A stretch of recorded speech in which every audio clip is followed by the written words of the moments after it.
I welcome you to this third lecture on multivariate linear models. We have earlier discussed some elementary aspects of multivariate linear models, estimation and some little bit of distribution theory related issues in the earlier two lectures. This is our third lecture, and we have discussed that in multivariate linear model is essentially an extension of univariate linear model, where we have observations from n individuals, and for each of these individual I have a design matrix capital X which we denoted, and beta parameter, that's the parameter to be estimated and inferred about. Now in this third lecture we shall discuss estimation of the same B parameter. Recall that in the multivariate linear model the B parameter is the analog of the beta parameter for univariate linear model. Now in this lecture today we are going to discuss estimation of beta, rather the B matrix, but with linear restriction. So that linear restriction will be given by the B matrix pre-multiplied by a given matrix, given a known matrix capital A, which, so A times B is equal to 0, that's the restriction. We shall find estimate of B subject to this constraint, and we shall go ahead as we did earlier with least squares approach. One of the salient thing that we shall see here, we have seen already that in our first early lectures that the estimation was heavily dependent on notion of projection matrices, and this lecture we shall see that the same thing, same approach essentially, but with much greater depth. So let us go ahead. Let's specify your objective first. We have already seen what a multivariate linear model is. Let's state that again. The multivariate linear model that we are going to consider is given by y is equal to xb plus e. So what is y? Y is our data matrix, x is the design matrix, b is the matrix of parameters, and e is the error matrix. And let's say state the sizes. X is of size n cross p. We shall make appropriate assumption about capital X little later, and capital B is of size p cross d. And the topic that we are going to discuss today is this. We are going to discuss least squares estimation of capital B subject to linear constraints given by AB is equal to 0. So let us recall that in the first lecture we discussed estimation of the B matrix. There was no restriction whatsoever. The only what matters is really the rows or the columns of B, and in this case we have a linear restriction that is given by AB is equal to 0, where A is a known Q cross P matrix of rank Q. So there are Q many rows, and it's a full row rank.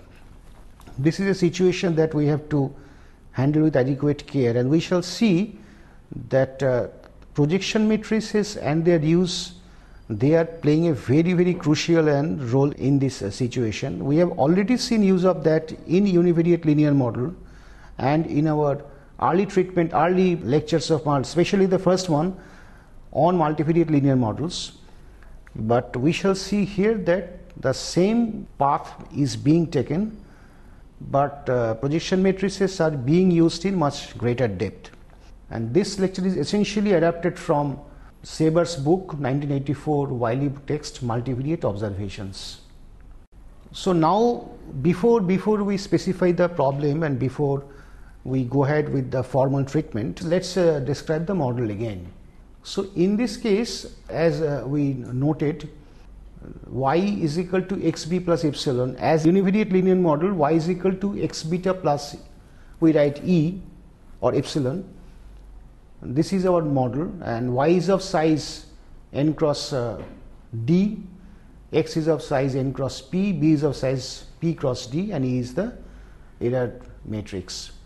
And each of the rows of capital Y represents observations on d response variables for n sampling units or individuals, one might say. So basically the rows of the capital Y matrix are the observations on n units or individuals, which we denote by y1 transpose through yn transpose. And we could also write down the same matrix looking at the columns of capital Y, which we call y superscript 1, y superscript 2, so on and so forth, till y superscript d. Now, what are this? So, yi transpose is the vector of observations on d response variables for the ith sampling unit, where I runs from 1 through n. Y superscript j, the jth column of capital Y, consists of n independent measurements on the jth response variable. So, if we look at simply the first column, say, the first column will give us the n independent measurements on the first response variable for n sampling units. So, basically the rows corresponding to sampling units, columns correspond to measurements on the response variables. We have seen it before, but it is necessary to remember these aspects.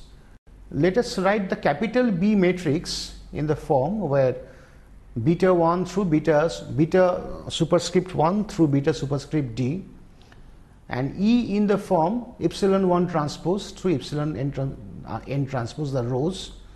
And like in Y, we can write the E matrix also as epsilon superscript 1 through epsilon superscript d.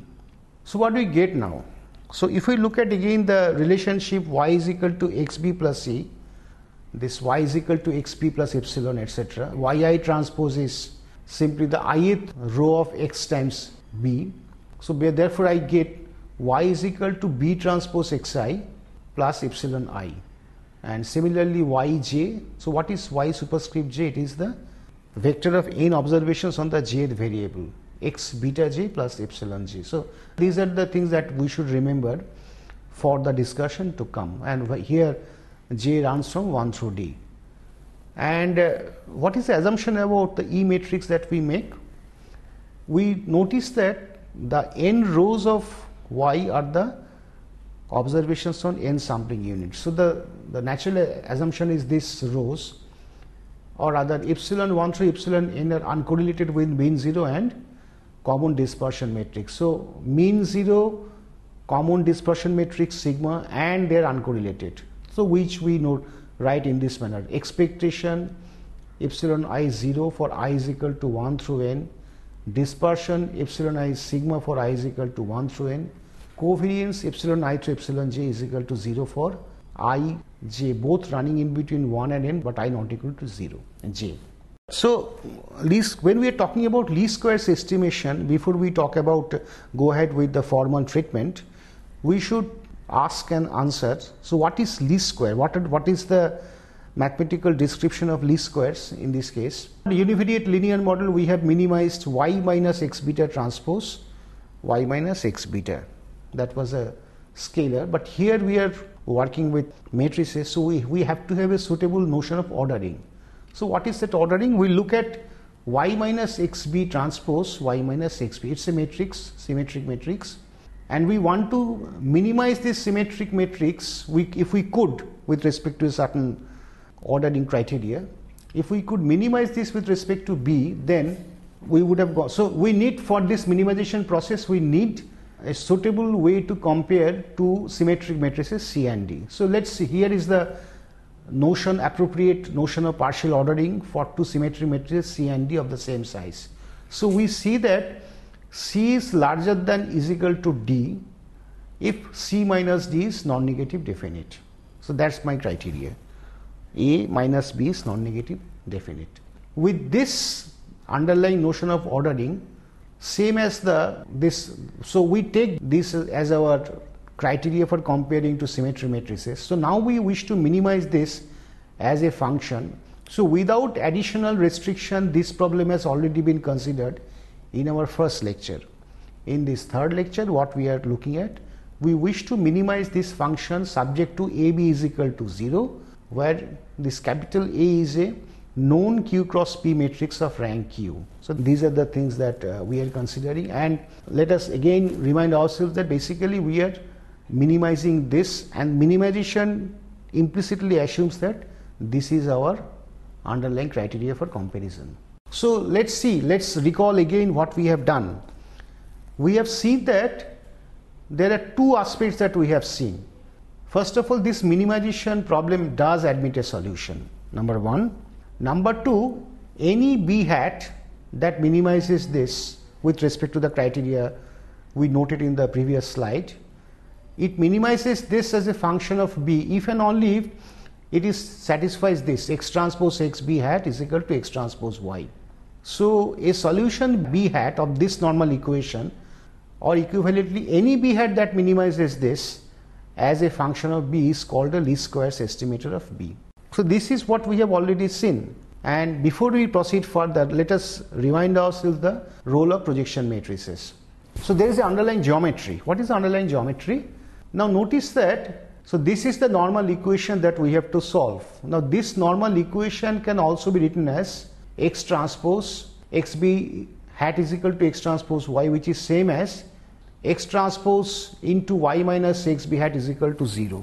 If we look at this and write capital Y is equal to this rows, columns y superscript 1 up to y superscript d, and b is equal to b beta superscript 1 till beta superscript d, and the corresponding estimate beta superscript 1 hat beta superscript d hat, then this equation x transpose y minus x beta hat is equal to 0 can also be written as, which is extremely easy to verify, rather trivially verifiable, that x transpose x beta j hat is equal to x transpose yj for j is equal to 1 through d. So it is this.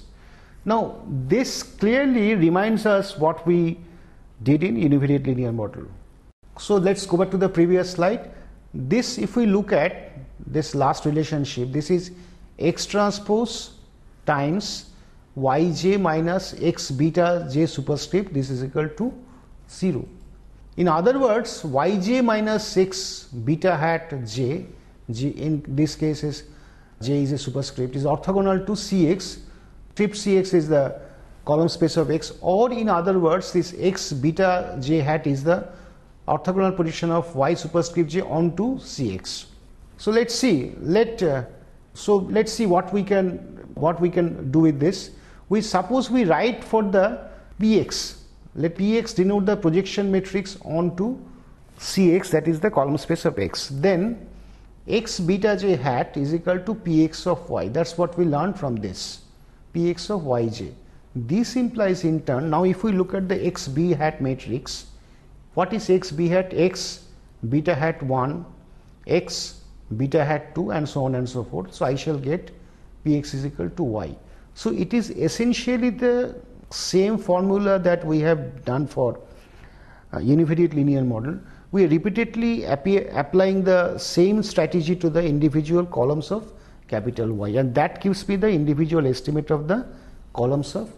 So now we are in a position to address the question. Now that we have this prior knowledge and understanding, what we do, we want to write down, we want to minimize this subject to AB is equal to 0. That is the linear restriction, we repeat. And since we have already seen that basically finding a solution to this without any such restriction means we have to project each column of y onto the column space of x.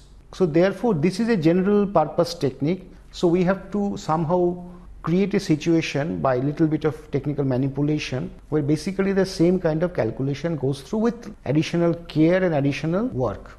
So what we do, we write xb. The xb is the mean of x. If y is equal to xb plus e and e has expectation 0, so this is the mean of y, which we denote by capital theta. Because this capital X is of rank p, which we assume, that means we assume that if we assume that capital X is a full column rank, then which we do here, then we see that there is a connection between this matrix B and this theta. So X is a full column rank. So had beta be a vector, we would have been able to extract that beta vector from this relationship. Similarly here we can write B is equal to X transpose X inverse theta. This is X is of size n cross p, so this is a p cross p matrix, full rank, so invertible. So what we do, we now rewrite this in terms of, so there is a connection between this b parameter and this theta, the expectation of y. So we rewrite this equation in terms of theta. So how do we proceed? We define A1 is equal to A times X transpose X inverse. And notice that AB is equal to 0. So if we just mechanically substitute in place of this X transpose X inverse theta, we get AB is equal to 0 means A X transpose X inverse theta is equal to 0. We have already given a name to the matrix A X transpose X inverse, which is A. So AB is equal to 0 if and only if A1 theta is equal to 0. Alright, so this is the formulation we were trying to achieve. So let's see now what we are minimizing. We are minimizing this quantity as a function of B. We are transforming it to a problem of minimization as a function of 1 involving a function of theta. So I write here y minus theta transpose y minus theta. And what is the property of theta? First of all, A1 theta is equal to 0, which means the columns of theta each pre-multiplied by A will give me 0 vector, which means each column of A will be an element of the null space of the matrix A1, number 1. Number 2, because theta is of the form xb, so therefore each column of theta is an element of column space of X. So therefore we see that this minimization process, this takes place, this is a minimization of y minus theta transpose y minus theta as a function of theta subject to the columns of theta lying in this column space of X intersection null space of A1, which we call capital V. So we see that basically what we were doing earlier, we were trying to identify a suitable space on which we are projecting the columns of y. Now we are almost done. So columns of theta are here. So now we have to suitably identify this, work with this space, which we call capital V. So now we have a relatively easy to understand but with much deeper consequence. So we see that this is a vector space, column space of X intersection null space of A1. Since V is a vector subspace, we are still in the same situation as the unconstrained minimization, except that earlier we had Cx, now we have Cx intersection null space of A1. So what do we do now? Earlier we had this estimate of xb was xb hat, that is the projection of individual columns of y onto the column space of X. Now we are having this minimization of y minus theta transpose y minus theta, where theta lies in a certain subspace called V. So hence the unique least squares estimated of theta subject to this AB is equal to 0 or equivalently A1 theta is equal to 0 is given by PV of y simply because of the previous argument, where PV represents the orthogonal projection onto V. This is V. We denote this least squares estimated by theta hat H. So this is a new notation that we introduce now. This H naught, it is written to connect this estimation problem with a possible testing problem when we shall have occasion to test AB is equal to 0. This sort of question like lambda prime beta is equal to 0 in univariate testing we have seen. It is basically the same problem, and in order to pursue the analysis of variance based test, projection based test or likelihood ratio test, we have seen that we need to compute, for instance in the likelihood ratio test, we need to compute an expression for the estimator of MLE of capital B subject to A beta is equal to 0. So therefore we give it a new name, this new estimator, this theta hat H. Earlier we had theta hat, now we had theta hat H. Since X is a full rank and we have seen that there is a connection between this theta hat H and X B H hat or B hat H, whatever we call it. So there is a unique relationship between these two, the 1-1 relationship. If I get theta hat H, I shall be able to extract BH hat, and if I get BH hat, obviously from that we can compute theta H hat, and this beta BH hat is the required restricted least squares estimate of B. We shall continue this in the next lecture, and what we have done really, we have done basically is the following. We have introduced the problem of multivariate linear estimation of the B matrix subject to a linear restriction given by AB is equal to 0 in multivariate linear model given by y is equal to xb plus e. Then we recall again the model and the estimation strategy when there is no restriction on the B matrix. There we notice, which we did earlier, that this is basically an argument involving projecting each of the column of Y to the column space of X. So that was the primary point, that is the point where we begin our journey. Now in this case, instead of column space of X, we identify a different space which we call V, on which we have to project the columns of Y's one after another. So we have been able to, by suitable manipulation, by suitably constructing V, we have been able to come to this point. Now the next steps will be to suitably write down this form of the PV matrix. So at the end, let us remind ourselves what we have done in this lecture. With little bit of technical notation, let me remind ourselves, rather state again, that we have considered the multivariate linear model given by Y is equal to XB plus E. Y is my data matrix of size n cross D. X is the design matrix of size n cross P, and B is the matrix of parameters which is of size P cross D, and E is the error matrix. And the topic that we specifically discussed in this lecture is least squares estimation of B subject to linear constraints on those parameters present in B. This linear constraints is given by B pre-multiplied by matrix A equals 0, where A is a known Q cross P matrix of rank Q. So since we have already seen this discussion, so I am at the end I am talking in using notations. And we should remember that while estimating B without any restriction, like in this lecture what we did, it was basically heavily dependent on use of what is known as projection matrices.